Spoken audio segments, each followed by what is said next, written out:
Grabe. Sobrang init. Yan yung kulay ko. Hindi na kulay tao to. At andito na nga. Hanggang.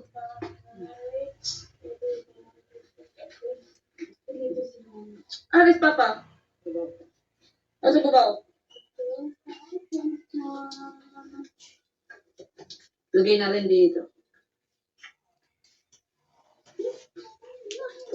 My phone. Grabe, sobrang init.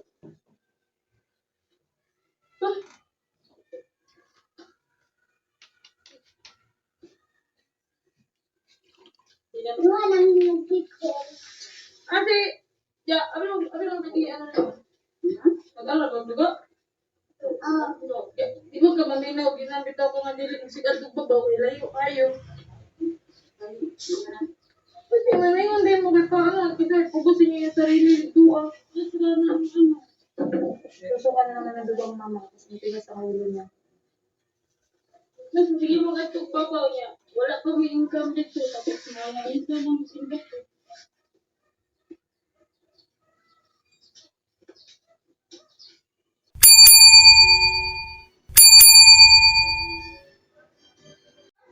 So, ayan, mga viewers ko. Dito na naman pa ako. Kumusta po kayo? Kumusta? Luzon, Visayas, Mindanao, mga kabayan ko dyan, hanggang sa ibang bansa ng mga OFW. Welcome po kayo sa aking YouTube channel, Randy Channel. Pakisubscribe, like, share, at comment. Shout out muna kay Krishna, mga Krishna supporter. Shout out sa inyo. Subscribe naman po kayo. Like, share, at comment. Tapos kay Pugubiero, shout out sa team. Sa lahat ng viewers sa Pugubiero, welcome po kayo sa aking YouTube channel. Viewers si Kalika Prab, Yabal, Ate Jack, at saka viewers ni Papadins TV, Kabisnes, Gloria Talita, Katekram, Virgin Care, Miss Ivana Alawi, viewers si Daddy Frankie, at Senator Rapitol po. Shout out sa inyo lahat ng mga nabagong charity vlogger, ng mga viewers. Welcome po kayo sa aking YouTube channel. Like, share, and comment. Okay? Tuloy tayo mga viewers ko. Kasi dito, itong aking comment sa video patungkol kay Krishna mga viewers ko. Kasi may napanood akong upload video si Krishna na siya ay talagang nag-aalala. Nag-aalala siya sa kalusugan ng kanyang ina. Kasi nga itong nanay niya, alam niyo naman, batid naman natin,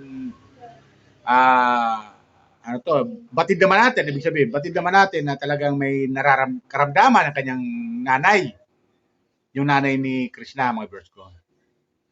Na talagang itong nanay ni Krishna ay talagang sobra kasing sipag, kaya ayun, pati kalusugan ay naapektuhan. So dito, nag-aalala rin si Krishna. Pero hindi niya ipinapahalata sa atin ng mga viewers na siya ay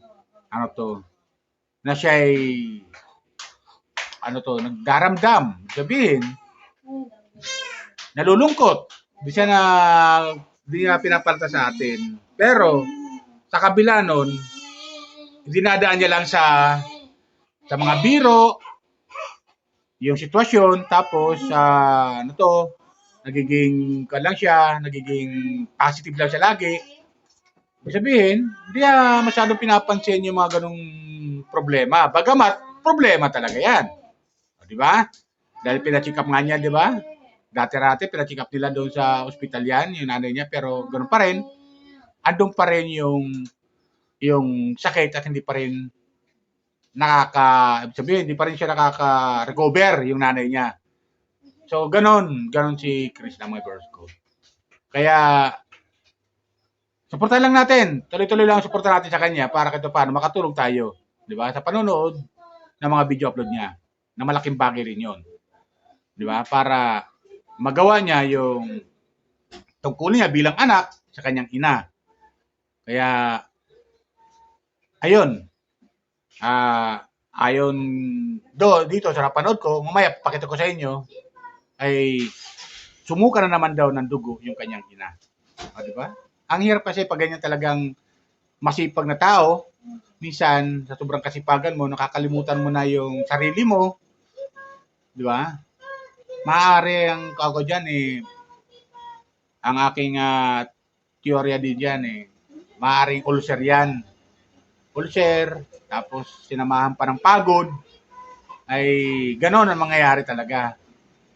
Sasakit talaga yung sikmura mo, masusugatan, yung kalubloban ng ating bituka, at yun ang magiging resulta, susuka ka talaga ng dugo pag ito'y iyong pinabayaan.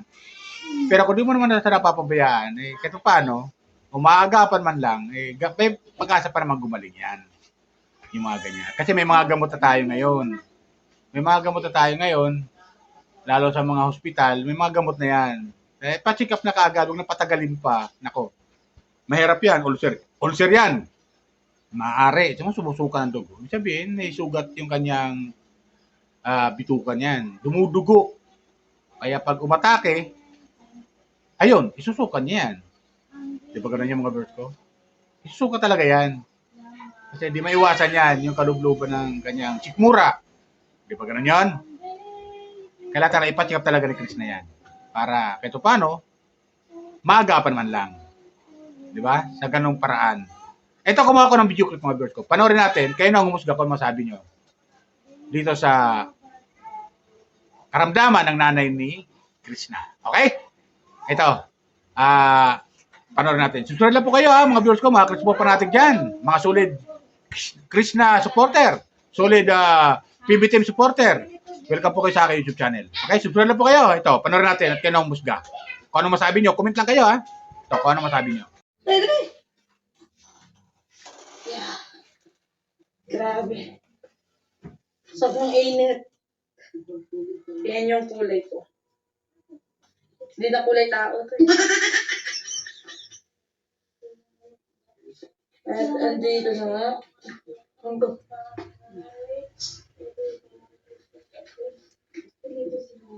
Alis papa. Asa ko ba? Lagay na rin dito. My phone. Grabe, sobrang init.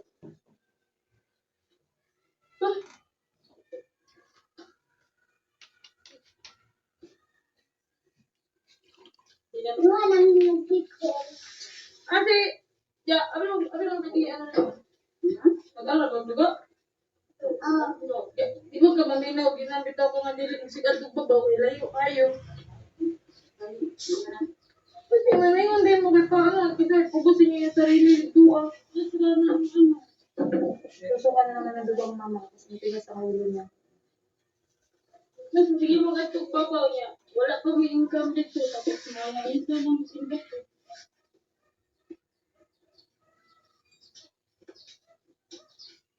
Tinglay ito ka. Tinglay. Ang mga wakay sinilas. Kapila na kadlaw. Nung kadlaw. Ito mo. Katarong pa man na ko balik dito ng budak. Ngayon ko. Papa ay man ado mo dito dog. Isang patuloy na dito ako. Pero wala ko na na ko. Bawal yung kulay mo. Kasi ko na ako. Bukan po yung pagkakita. Yan. Ang gambro naman si Papa na may ginabate. Dali ara ka ginalabit ka mo. Ano man pa mo dali para dali mo sa balay. Tayo na nila. Hindi man ito ano. Ang balo man mo layo kayo.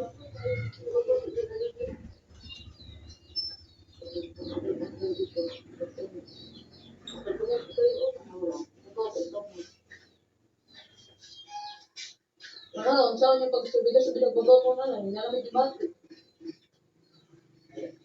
Kaya mo kayo. Ang nakapunta mo, bakita mo ano pag namoy na laki, kamot ko. Para ninyo, yung kamot, abusaran ninyo yung pagaling mo. Nag-grow yung dito ka lang po ng mga na. Bakit mo yung kamot na to, para sa inyo. Ang pagaling mo, ninyo abusaran. Yung mga lang tarong ko yung income na ako. Tarong ulan. Hindi ako nagpapin ng pagaling mo. Balik at buwan niya. Ito nga, ang kamangkan. Ang income niya nga ito, wala nga kasi pwede sa mo.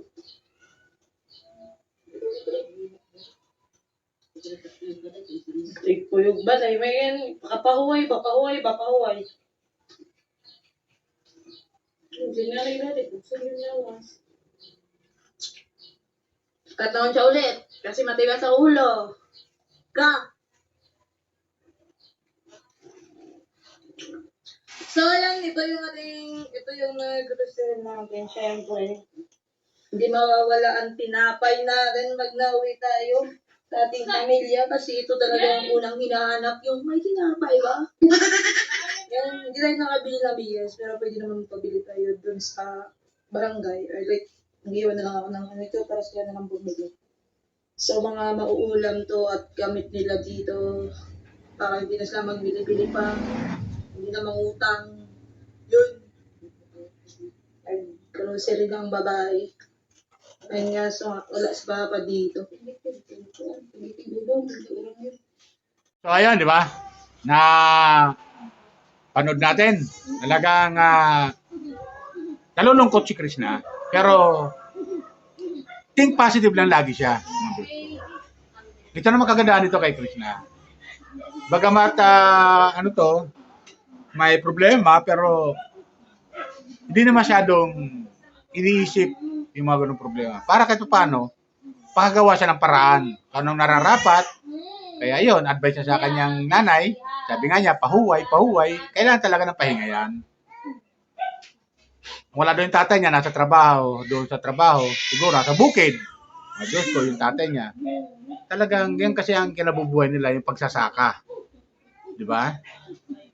Kahit nakakatulong na si Krishna, pero mas mabuti na rin yung kahit paano, hindi yung papa niya umaasa dito kay Krishna. Di ba ganun yun, mga bro? Hindi siya umaasa. Tuloy-tuloy pa rin. Sayang naman yung mga tanim niya doon. Siyempre, kailangan niya bisitahin yun, yung mga tanim, para kahit paano, yung mga tanim na yun, mabantayan niya. Di ba ganun yun? Malagaan. So, ganun. Tapos, yung nanay niya, doon lang sa bahay dapat. Dahil kahit paano, kailangan talaga dyan ng pahinga. Di ba? Kailangan ng pahinga, tapos kailangan ipa-check up uli, mga viewers ko, para mabigyan ng agarang gamot. Ang advice ko lang sa iyo, Krishna, ipa-check up mo na yung mama mo para kahit paano, mabigyan uli ng panibagong gamot. Baka may gamot na yung unang gamot na naresita sa kanya ay hindi pa sa kanya tumatalab, ibig sabihin, may panibagong gamot yan na ibibigay ang doktor. So, ganun lang yan, kasimple yung birth ko. Di ba? Basta, pag pina-check up yan, maagapan kahit paano yan. Maagapan nila yan. Huwag niya pabayaan, hayaan. Sumusuka ng dugo. Nako, napaka-delikado yan. Napaka-delikado para sa akin. Pero mo, dumudugo yung sikmura mo. Di ba? Baka kung ano na yan. Anong komplikasyon yan, di ba? Kaya kailangan talaga ipa-check up yan. Total, napunta na lang kayo sa Davao City. Dali nyo na sa Davao City. Paglaanan nyo na ng kahit man lang 2 araw pagpapacheck up. Para kahit paano, magapan at pabirisitahan kaagad ng doktor ng kaagarang ng gamot. Kung anong gamot ang pwede nararapat dyan sa nararamdaman ng nanay mo. Di ba ganun yung mga viewers ko? Comment lang kayo kung tama yung aking advice. Kailangan talaga ipa-check up kaagad. Dalhin ka agad sa ospital para maagapan kaagad at mabigyan ng reseta. Di ba? Mabigyan ng karampatang lunas kaagad. Di ba? Kung hahayaan ako, delikado, baka lumala. Pag lumala, ala na, huli na ang lahat. Di ba? Huli na ang lahat. So, ganun lang yan mga viewers ko. Pero, ang kagandahan dito kay Krishna mga viewers ko, positive lang lagi. Positive. Hindi niya pinapansin mga ganung bagay. Kaya, ito paano, nag-a-advise siya sa mama niya na kailangan ng pahinga. So, ganun ang advice si Krishna. Ganun siya. Dahil sobrang pagmamahal niya sa kanyang nanay, ang kailangan talaga yung pahinga. Tal, malalaki naman sila, kahit pa paano, makakatulong na sila sa pang-araw-araw na pangangailangan nila dyan sa bahay. Siguro nanay niya, ayaw niya lang kasi magtambay, ayaw niya lang yung naka-standby. Ganun talagang taong masipag eh. Hindi sila sanay yung naka-standby lang. Hindi sila sanay yung masisipag na tao. Hindi sila sanay na. Parang masakit sa kanilang katawan pag sila naka-standby lang. Ganun ang mga taong masisipag. Nanghihinayin sila sa bawat araw na lumilipas. Kaya di natin masisisi yung nanay ni Krishna dahil sa kanyang pagkasipagan para sa mabuhay ang kanyang pamilya, makatulong man lang sa kanyang asawa, ay ginagawa niya yung tungkulin niya bilang ina sa kanyang mga anak. Bilang asawa, gumagawa siya ng paraan, mabuhay lang ang kanyang mga anak. So, ganun. Tuloy lang ang suporta natin kay Krishna, mga bros ko. Advice ko lang natin kay Krishna, dalhin nyo na sa hospital yan. Pa-check up nyo uli para bigyan ka agad ng karampatang lunas at reseta kung ano nararapat. Okay? Ilan po? Bye! Ingat mo lagi. Pagpalain po tayo ng pumay kapal.